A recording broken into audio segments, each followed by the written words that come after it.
പഴയ നിയമം പുറപ്പാട് പുസ്തകം 13-ാം അധ്യായത്തിൻ്റെ 19-ാം വാക്യം ഇങ്ങനെ വായിക്കുന്നു. മോശ യോസെഫിൻ്റെ അസ്ഥികളും എടുത്തുകൊണ്ടു പോന്നു. ദൈവം നിങ്ങളെ സന്ദർശിക്കും നിശ്ചയം. അപ്പോൾ എൻ്റെ അസ്ഥികളും നിങ്ങൾ ഇവിടെ നിന്ന് എടുത്തുകൊണ്ട് പോകണമെന്ന് പറഞ്ഞ് അവൻ ഇസ്രായേൽ മക്കളെ കൊണ്ട് ഉറപ്പായി സത്യം ചെയ്തിച്ചിരുന്നു. ഇന്നത്തെ കാൽനദീപം ധ്യാന വിഷയമായി തിരഞ്ഞെടുത്തിരിക്കുന്നത് യോസെഫിൻ്റെ അസ്ഥികൾ എന്ന വിഷയമാണ്. യോസെഫിൻ്റെ അസ്ഥികൾ.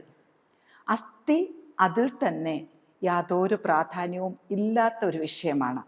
അസ്ഥി എന്ന് പറയുന്നത് ജീവൻ നഷ്ടപ്പെട്ട മനുഷ്യൻ്റെ ബാക്കി പത്രമാണ് അസ്ഥി.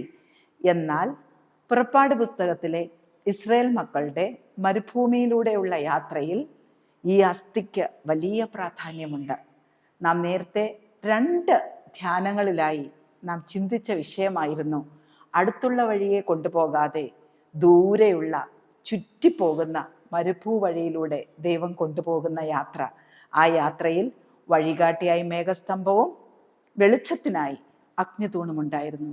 പിന്നെ എന്താണ് യോസെഫിൻ്റെ അസ്ഥിയുടെ പ്രത്യേകത?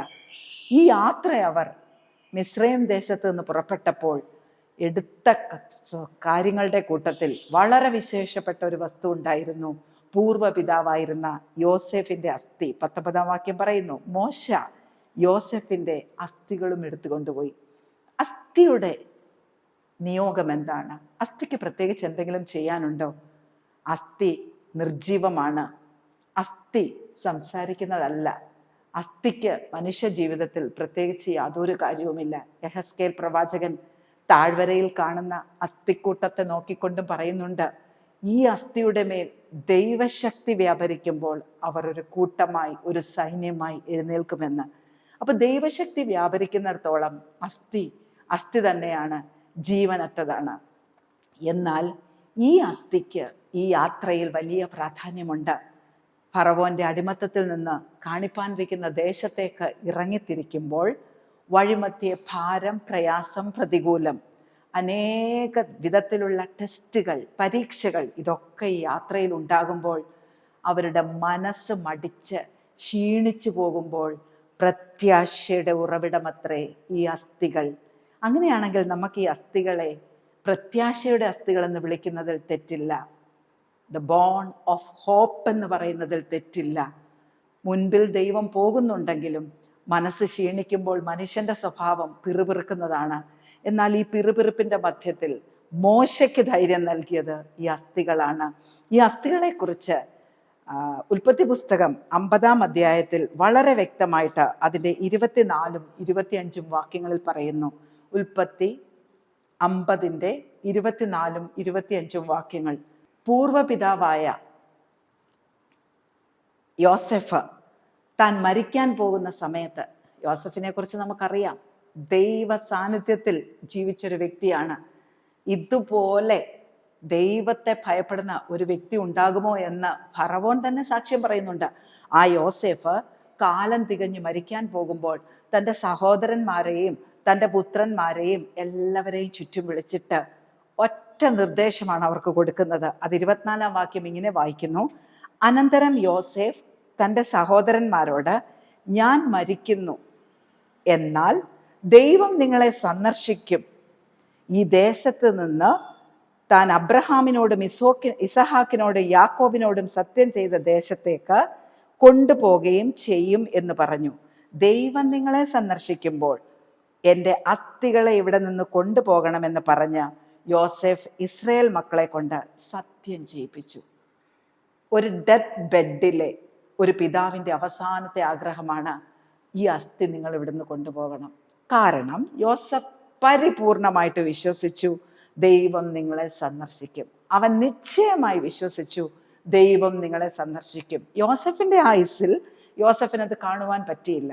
എന്നാൽ യോസെഫിൻ്റെ പ്രത്യാശ മരണക്കിടക്കയിലുമുള്ളതാണ്. ഇത്ര പ്രത്യാശയുള്ളൊരു പിതാവ് മരിക്കുന്ന സമയത്തും പറയുന്നു, നിങ്ങൾ ഈ ദേശം വിടും, നിങ്ങൾ ഇവിടെ നിന്ന് പോകും, അടിമത്തത്തിൽ നിന്ന് നിങ്ങൾ രക്ഷ പ്രാപിക്കും. അങ്ങനെയാണെങ്കിൽ എൻ്റെ അസ്ഥിയും കൂടി ഇവിടുന്ന് കൊണ്ടുപോകണേ. സത്യം പറഞ്ഞാൽ മരിച്ചു കഴിഞ്ഞിട്ട് അസ്ഥി മിസ്രൈമിൽ കിടന്നാലോ കനാൻ ദേശത്ത് കിടന്നാലോ എന്ത് വ്യത്യാസം? യാതൊരു വ്യത്യാസവുമില്ല. എന്നാൽ ഈ മരണക്കിടക്കയിൽ എന്തുകൊണ്ടാണ് യോസെഫിനെ കൊണ്ട് ദൈവം ഇത്തരത്തിൽ പറയിപ്പിച്ച, മക്കളെ കൊണ്ടും സഹോദരന്മാരെ കൊണ്ടും സത്യം ചെയ്യിപ്പിച്ചത്? മരുഭൂയാത്രയിൽ ക്ഷീണിച്ചു പോകാൻ സാധ്യതയുള്ള അടുത്ത തലമുറയ്ക്ക് ഈ അസ്ഥി ഒരു ഉത്തേജനമായിരിക്കും.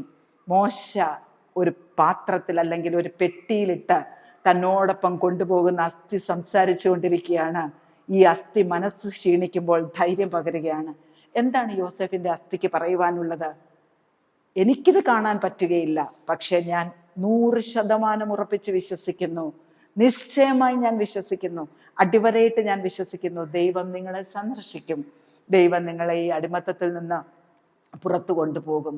അങ്ങനെയാണെങ്കിൽ മോശയുടെ കയ്യിലിരിക്കുന്ന യോസെഫിന്റെ അസ്ഥി മോശയ്ക്ക് വലിയ ധൈര്യം പകർന്നു കൊടുക്കുകയാണ്, മോശയ്ക്ക് വലിയ ഊർജം പകർന്നു കൊടുക്കുകയാണ്. കാരണം കൂടെ പോകുന്ന ലക്ഷക്കണക്കിന് ആളുകൾ പിറുപിറുക്കുന്നവരാണ്, കൂടെ പോകുന്ന ലക്ഷക്കണക്കിന് ആളുകൾ കുറ്റം പറയുന്നവരാണ്, അവർ തിരിച്ചു പോകുവാൻ പദ്ധതിയിടുന്നവരാണ്. അവരെ കണ്ട് മോശയുടെ മനസ്സ് മടിക്കുവാൻ, ഹൃദയം ക്ഷീണിക്കുവാൻ സാധ്യതയുണ്ടെന്ന് നേരത്തെ മനസ്സിലാക്കിയ ദൈവിക പദ്ധതിയുടെ ഒരാവിഷ്കാരമാണ് യോസെഫിന്റെ അസ്ഥി. അതുകൊണ്ടാണ് നിശ്ചയമായിട്ട് യോസെഫിനെ കൊണ്ട് മരണസമയത്ത് ദൈവം പറയിപ്പിച്ചത്, എൻ്റെ അസ്ഥിയും കൂടെ കനാൻ ദേശത്തേക്ക് കൊണ്ടുപോകണമെന്ന്. അല്ലാതെ ആ അസ്ഥി കനാൻ ദേശത്ത് കൊണ്ടുവന്നതിന് പ്രത്യേകിച്ച് ആത്മീയ മർമ്മങ്ങൾ മറ്റൊന്നുമില്ല. എന്നാൽ ഈ യാത്രയിൽ മോശമടുത്ത് പോകാതിരിക്കുവാൻ, നായകനായി മുന്നോട്ട് പോകാതിരിക്കുവാൻ, ദൈവത്തിന്റെ പദ്ധതിയിൽ കനാൻ ദേശത്ത് എത്തണമെങ്കിൽ പ്രത്യാശ ഏറ്റവും ആവശ്യമാണ്. പ്രത്യാശ നഷ്ടപ്പെട്ടു പോയാൽ പിന്നെ ഒന്നുമില്ല. അതുകൊണ്ട് അവർക്ക് പ്രത്യാശ നൽകുന്ന ഒന്നായിട്ട് യോസെഫിന്റെ അസ്ഥി തീരുകയാണ്. യോസെഫിന്റെ അസ്ഥി മൗനമായിട്ടാണ് അവരെ തുടരുന്നത്. പക്ഷെ ആ അസ്ഥിയുടെ പെട്ടി കാണുമ്പോൾ അത് വ്യക്തമായി സംസാരിക്കും. എൻ്റെ പിതാവിൻ്റെ പ്രത്യാശ, എൻ്റെ പിതാവിൻ്റെ ദീർഘവീക്ഷണം, എൻ്റെ പിതാവ് മരിക്കുന്ന സമയത്ത് പറഞ്ഞേൽപ്പിച്ചത്, നിങ്ങൾ കനാൻ ദേശത്ത് പോകും, നിങ്ങൾ കനാൻ ദേശത്തെത്തും.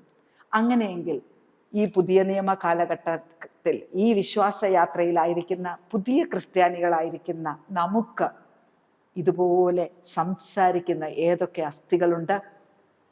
കഴിഞ്ഞകാല ജീവിതത്തിൽ പ്രത്യാശയോടെ വാങ്ങിപ്പോയ ഒരു പറ്റം വിശ്വാസികളുടെ പിൻതലമുറക്കാരാണ് നാം.